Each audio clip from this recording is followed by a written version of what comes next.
Besim, durim dhe mirësi. Vetëm kushtu mund t'i bëhet ballë sfidave me të cilat na përball koha, duke u kthyer në kërcënim për shoqërinë. Ky është mesazhi që po përcjell kisha në takime me besimtarët anë kënd vendit. Për fat keq, ka hum sot durimi, ka hum sot përvujtëria, ka hum sot butësia. Jemi vetëm njerëzit që me njëri tjetrin tregojmë vetëm e gërsi, jo butësi. Për fat keq tregojmë ndaj njëri tjetrit vetëm urrejtje, jo mirësi. Kreu i Kishës Katolike në veri të Shqipërisë, Monsinjor Simon Kulli, teksa mori pjesë në festën e përmbylljes së muajit të Zojës në kishën me të njëjtin emër në fshatin Dejës, një theks të veçantë, vendosi tek familja, divorcet e të cilës sipas tij po çojnë në shkatrimin e shoqërisë.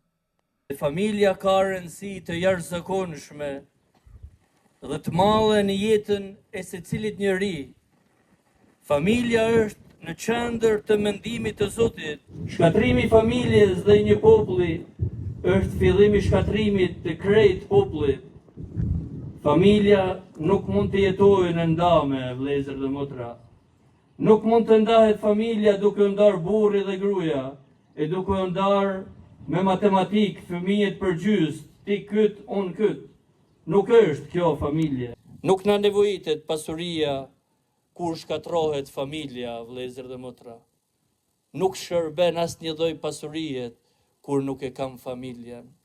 Familja është pasuria më e madhe që mund të ekzistojë në tokë. Imzot Kulli, teksa e konsideroi të vështirë situatën ekonomike në vend, tha se vetëm me harmoni dhe bashkim në familje mund të tejkalohet sfida e krizës familjare, burimi i vështirësive ekonomike me të cilën përballen shumë familje shqiptare.